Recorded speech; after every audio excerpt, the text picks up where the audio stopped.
मेहरबान सिंह जी का क्वेश्चन मैं लेकर आ रही हूँ। तो मेहरबान जी, आई होप आप देख रहे हो आज का शो। आपने मुझे व्हाट्सएप पे क्वेश्चन भेजा था। ये जो है अपनी पत्नी के लिए सिप कर रहे हैं हर महीने 10,000 की। वाइफ की एज 44 है और 10 साल के लिए कर रहे हैं। टाइम होराइजन 10% से स्टेप अप करेंगे। पोर्टफोलियो में है मोतीलाल ओसवाल का मिड कैप 3,000, पराग पारेख का फ्लेक्सी कैप ये भी 3,000, निपॉन इंडिया का स्मॉल कैप 4,000। तो 3 स्कीम्स हैं, 4,000, 3,000, 3,000। क्या ये तरीका सही है? और अपने दोनों बच्चों के लिए 2 सिप ये शुरू करना चाहते हैं 5,000 ईच। तो बच्चे अभी, एक बच्चे की उम्र है 22 और एक की है 25। बहुत अच्छे। और तो बताइए, 15 साल का नज़रिया होगा जो बच्चों के लिए उनकी पोर्टफोलियो की ये शुरुआत करेंगे मेहरबान जी। ये पोर्चुगल में रहते हैं, ओके, और वैसे उत्तराखंड के रहने वाले हैं पर पोर्चुगल में काम करते हैं। बहुत अच्छे। मेहरबान जी का पोर्टफोलियो है वाइफ के नाम पर ये 3 स्कीम्स, बच्चों के नाम पर 2 सिप शुरू करना चाहते हैं 5-5 हज़ार की ईच। मेहरबान सिंह जी, बहुत ही बढ़िया। आप इतना दूर रहते हैं और फिर भी इतनी अच्छी तरह से आपने अपना इन्वेस्टमेंट प्लानिंग किया हुआ है। और गिफ्ट सिटी करके भी एक बहुत अच्छा रूट और प्रोडक्ट ऑफरिंग एनआरआईज के लिए है। तो वो भी आप जरूर आगे जाके ध्यान से करिएगा। और उसमें रिटेल ऑप्शंस भी आजकल बहुत अच्छी तरह से अवेलेबल है। अब आते हैं आपके पोर्टफोलियो पे। जो आपने अपनी वाइफ के लिए और आपके दोनों बच्चों के लिए किया है, तो जो टोटल आपकी एसआईपी है वो है मंथली एसआईपी 10,000 रुपए की है। 3 एसआईपी है, मोतीलाल ओसवाल मिड कैप है, फिर फ्लेक्सी कैप में है पराग पारेख के, और निप्पॉन के स्मॉल कैप में है। तो काफी अच्छी तरह से आपने इसको डाइवर्सिफाई किया हुआ है। Well diversified I would say this portfolio, and all the schemes are also good. 10 year का अगर आपका इन्वेस्टमेंट होराइजन है तो ये जस्टिफाई करता है कि आपने मिड कैप में और फ्लेक्सी कैप में और स्मॉल कैप में पैसा लगाया है। बहुत बढ़िया है। अगर आप 10% एनुअल स्टेप अप भी करते हो तो इसकी वजह से आपका जो आगे जाके कॉर्पस जो बनेगा वो बहुत अच्छी तरह से आपका बढ़ेगा। तो ये टॉप अप वाला आइडिया भी आपका बहुत बढ़िया है। थोड़े बहुत रिकमेंडेशंस हैं यहाँ पे। मेजर कोई चेंजेस नहीं रिक्वायर्ड है, अच्छा ही है। अ, अगर आपको 12% सीएजीआर रिटर्न मिलता है और अगर आप 10% टॉप अप करते हो तो तकरीबन 30 लाख के आसपास आपका जो है वो वैल्यू होगा। ये आप 30 लाख के आसपास आपका पैसा बनेगा। अब आपके जो दो बच्चों का आपने एज बताया ना एक 22 ईयर्स का है और एक कुछ 25 साल का है। तो हम उसके लिए कुछ सजेस्ट करना चाहेंगे कि अगर आप 15 ईयर्स का होराइजन है आपका सपोज, तो पराग पारेख में, मोतीलाल ओसवाल में और निप्पॉन में आप 2,500, 1,500 और 1,000 यानी कि 50%, 30% और 20% आप ये तीनों में आप डाल सकते हैं। और दूसरा जो आपका बेटा है 25 साल का जो है, उसमें आप पराग पारेख 50% यानी कि 2,500 उसमें डाल दीजिए। मोतीलाल ओसवाल जो है उसमें आप 30% डालिए, 1,500 रुपया डालिए। और निप्पॉन इंडिया स्मॉल कैप में आप 20% डालिए, जो 1,000 रुपया है। ऐसे अगर आप डिवाइड कर देंगे तो आपको दोनों के लिए अलग अलग जो पैसा इकट्ठा करना है वो उनके नाम से अलग अलग आपको मिल सकता है। अभी आपको मैं कितना पैसा दोनों बच्चों को मिलेगा वो भी मैं बताती हूँ। 5,000 रुपीज पर मंथली एसआईपी में 10% एन्युअल टॉपअप अगर आप करोगे और 15 साल का होराइजन है और 12% सीएजीआर अगर हम एक्सपेक्ट करते हैं, तो तकरीबन 70-75 लाख तक आप पहुंच जाओगे दोनों के लिए। और अब आपकी वाइफ के ऊपर भी हम थोड़ा सा बात करेंगे कि जो आपका एग्जिस्टिंग पोर्टफोलियो है आप उसको कंटिन्यू करिए, बहुत ही बेहतर है। 10% टॉपअप भी कंटिन्यू करिए। और सिर्फ एक रिक्वेस्ट है कि 1-2 साल पहले जब भी आपको अपना गोल अचीव करना है ना, आप वो पैसा जो है वो इक्विटी से हटा के डेट में डाल दीजिएगा। यानी कि मार्केट जो ऊपर नीचे बहुत धड़ाम से कभी होता है या रिटर्न्स ही नहीं मिलते हैं, तो वो आपको अपना गोल जो है उससे दूर ना रखे। तो बस वो एक सजेशन है कि आप 2 साल पहले अपना जो पोर्टफोलियो है वाइफ का, वो आप उसको डेट में शिफ्ट कर दीजिएगा।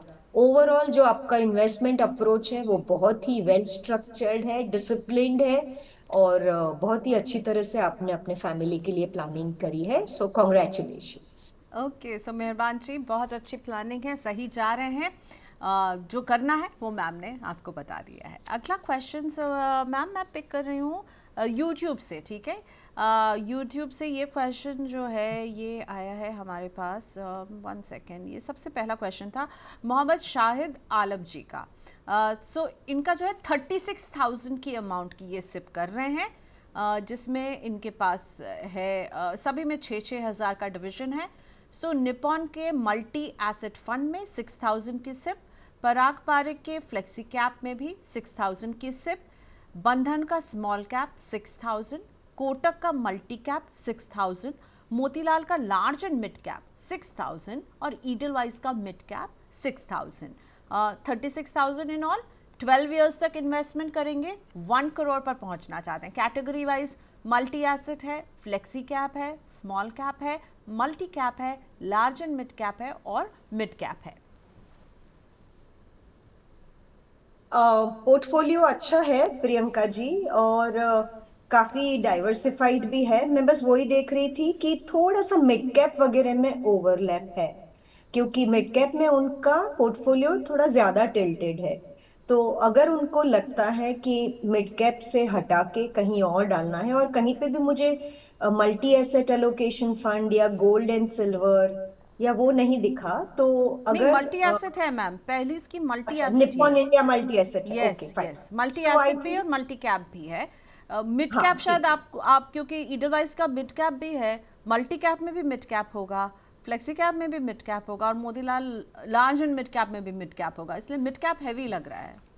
मुझे मिड कैप बहुत ही ज्यादा हैवी लग रहा है, तो मैं यही रिक्वेस्ट करूंगी कि थोड़ा सा जो मिड कैप है वो आप शिफ्ट करके या तो लार्ज कैप में डाल सकते हैं या फिर फ्लेक्सी कैप में डाल दीजिए, क्योंकि फ्लेक्सी कैप में usually mid cap is very very less, small cap and mid cap it is more और less large cap fund only.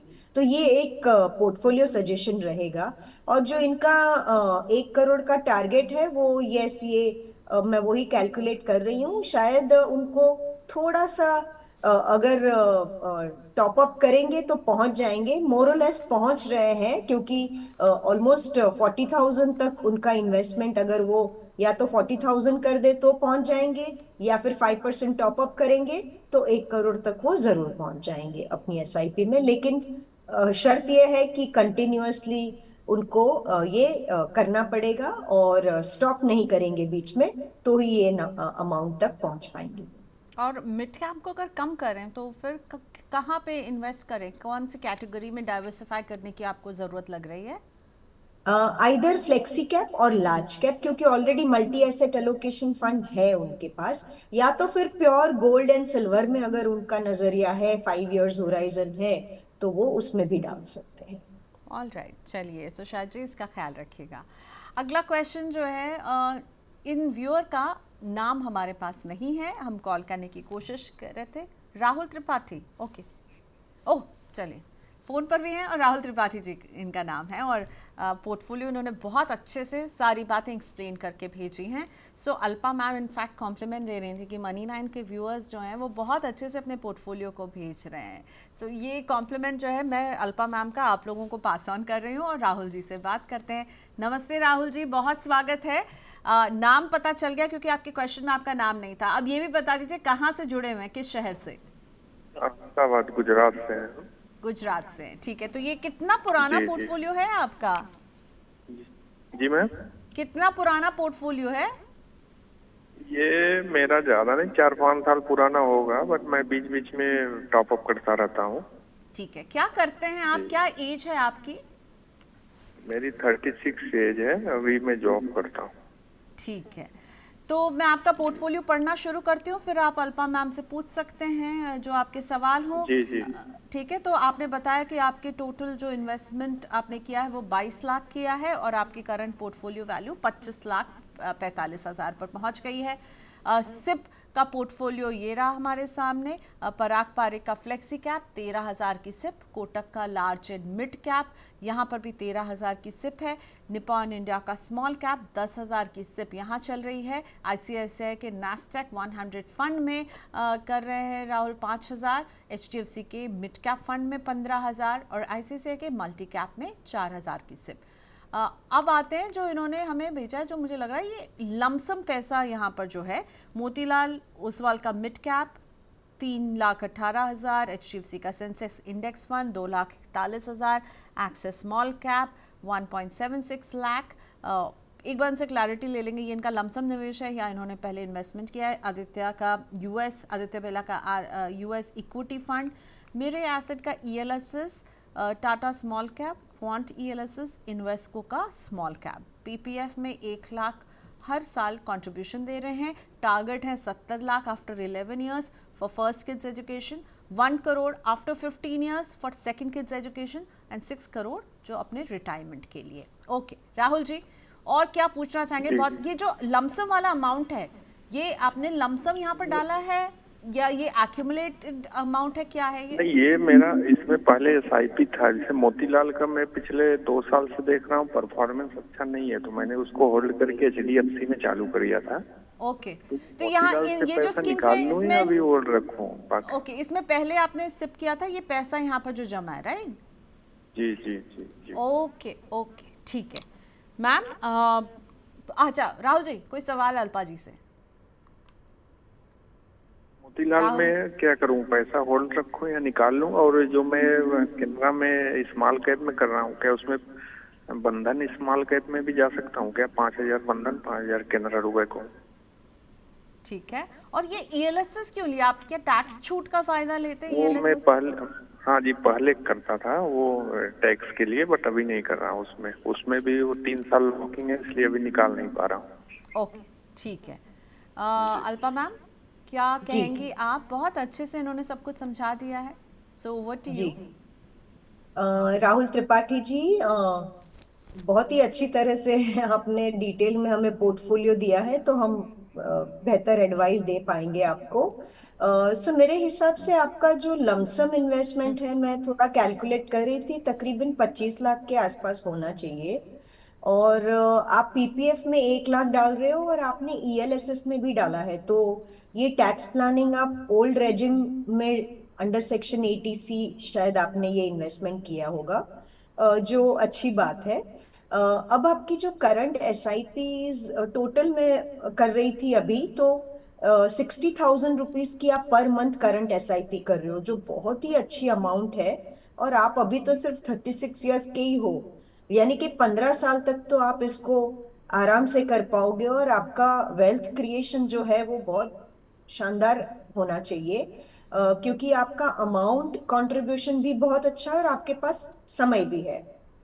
अब मैं थोड़ा सा डिटेल में आपका पोर्टफोलियो भी आपको समझाती हूँ, और फिर आपका जो सवाल था ना कि मैं बंधन में स्मॉल कैप में डालूं या कहीं और डाल सकता हूँ कि नहीं, वो भी मैं आपको जवाब दूंगी। सबसे पहला जो मेरा इंप्रेशन आपके पोर्टफोलियो के लिए है ना, ये बहुत ही अच्छा है। मीन्स आपका बहुत ही वेल डाइवर्सिफाइड, आपने यूएस स्टॉक्स में, यूएस के स्कीम में भी डाला हुआ है, सब कुछ आपका बहुत ही बैलेंस्ड पोर्टफोलियो है, अच्छी तरह से आपने सिलेक्ट किया हुआ है। लेकिन थोड़ा सा ओवर डाइवर्सिफाइड है, वो आपको मानना पड़ेगा, क्योंकि करंटली आपके पोर्टफोलियो में फ्लेक्सी कैप है, लार्ज एंड मिड कैप है, मल्टी कैप है, यूएस इक्विटी है, इंडेक्स फंड भी है और ईएलएसएस फंड भी है। So ELSS is usually a diversified flexi cap fund, तो थोड़ा सा ओवरलैप है, पर फिर भी बहुत ही शानदार पोर्टफोलियो है आपका। एंड मेरे ख्याल से अगर आप मॉनिटर कर सकते हो उसको, तो कोई टेंशन नहीं है। अब आते हैं आपके गोल्स अचीवमेंट पे, जो आपने क्लियरली मेंशन किया हुआ है कि भाई आपको मीन्स जो 70 लैक्स चाहिए 11 साल के बाद, अगर 12% एनुअल रिटर्न भी अगर हम पकड़ते हैं, तो मंथली एसआईपी 20,000 तक अगर आप करोगे तो आप पहुंच जाओगे। और जो 1 करोड़ का आपका जो लक्ष्य है 15 साल के बाद, वो अगर आप 18 से 20,000 रुपया पर मंथ एसआईपी करोगे फॉर 15 ईयर्स, तो मेरे ख्याल से आप आराम से 1 करोड़ तक पहुंच जाओगे। वही मैं एसआईपी कैलकुलेटर में देख रही थी। जो आपका करंट लमसम या पहले वाला मोतीलाल ओसवाल वाला जो आपने इन्वेस्टमेंट किया था, जो 20-25 लाख के आसपास है, वो भी अगर आप इसको भी अगर ग्रो करेंगे तो वो तकरीबन 1-1.25 करोड़ आपको दे देगा 15 साल में। तो वो भी आपका एक कॉर्पस जो है वो ऐड हो जाएगा आपके रिटायरमेंट प्लानिंग में। तो टोटल जो आपका पैसा बन रहा है वो आप पहुंच रहे हो 2,40,00,000 के आसपास, सब कुछ मिला के 12% अगर CAGR रिटर्न आपको मिला तो। सो ये कहीं ना कहीं अगर आपका 3 करोड़ का टारगेट है तो थोड़ा सा मुझे शॉर्टफॉल दिख रहा है। तो मेरे ख्याल से तो आपका 6 करोड़ का टारगेट है, तो 3 करोड़, 3 से 4 करोड़ आपको मिल सकता है अगर प्रोजेक्टेड जो मैंने आपको अभी बताया है उसमें आप PPF भी जोड़ दो और SIP भी जोड़ दो, सब कुछ जोड़ दोगे तो फिर भी आपका शॉर्टफॉल जो है वो तकरीबन 2 करोड़ का है। बहुत बड़ा शॉर्टफॉल है सर। तो कभी कभी हमें लगता है कि मैं 60,000 रुपये का SIP कर रहा हूँ, लेकिन वो भी शायद आपके एक्सपेक्टेशन से मिसमैच हो रहा है, तो आपको और ज्यादा करना पड़ेगा या फिर टॉपअप करना बहुत जरूरी हो जाएगा। 15% टॉपअप आपको अगर आप करोगे तो 6 करोड़ तक पहुंच जाओगे, या फिर SIP का जो अमाउंट है वो 60,000 के जगह 80,000 यानी कि 20,000 रुपया और अगर आप ज्यादा SIP हर महीने करोगे तो आप अपने लक्ष्य तक पहुंच जाओगे। और ओवरऑल अगर फंड्स के रिव्यू में अगर करूँ तो पराग पारेख फ्लेक्सी कैप फंड आपको कंटिन्यू करना चाहिए। HDFC मिड कैप भी बहुत अच्छी तरह से आप कंटिन्यू कर सकते हो। निप्पॉन इंडिया स्मॉल कैप भी अपनी कैटेगरी का बादशाह है, आप उसको भी कंटिन्यू कर सकते हो। आपका पैसिव फंड भी अच्छा है जो आपने इंडेक्स और S&P BSE सेंसेक्स फंड में डाला हुआ है। ये सारे फंड्स आप कंटिन्यू करिए, बहुत अच्छी तरह से आपने चूज किए हुए हैं। और please consult your mutual fund distributor और एन एडवाइजर बिफोर रिस्ट्रक्चरिंग और रीशफलिंग एनीथिंग। बाकी ओवरऑल मुझे कोई ज्यादा ऐसी तकलीफ आपके पोर्टफोलियो में नहीं लग रही है। जो आपने बंधन म्यूचुअल फंड की जो स्मॉल कैप के बारे में बात करी थी, तो आप जरूर उसमें पैसा डाल सकते हो। लेकिन जो एडिशनल 20,000 रुपीज की SIP जो मैं आपको बता रही हूँ, so that you can reach up to 6 crore of your corpus, I think small cap अकेला काफी नहीं होगा। आपको थोड़ा सा large cap, mid cap, small cap और मल्टी एसेट फंड में भी डालना पड़ेगा, ताकि गोल्ड सिल्वर में भी आपका वो जो एक्स फैक्टर है वो आपको उसका फायदा हो। So according to me suggested portfolio would be, core में आप 60% डालिए, मिड कैप में आप 20% डालिए, स्मॉल कैप में 10 to 15% डालिए। ये जो एडिशनल 20,000 की SIP की जो मैं बात कर रही हूँ उसके बारे में मैं आपको समझा रही हूँ। और फाइनली इंटरनेशनल फंड्स में भी अगर आपको डालना है तो 5 to 10%, and gold and silver में अनदर 5 to 10% का अलोकेशन आप जरूर कर दीजिएगा, तो आप अपने लक्ष्य तक पहुंच जाएंगे। Okay great. सो सब कुछ बता दिया, सारे एस्पेक्ट्स बता दिए, जहाँ कमी थी वो भी बता दिया है, कैसे उसे अचीव कर सकते हैं ये भी बता दिया। Best of luck Rahul ji.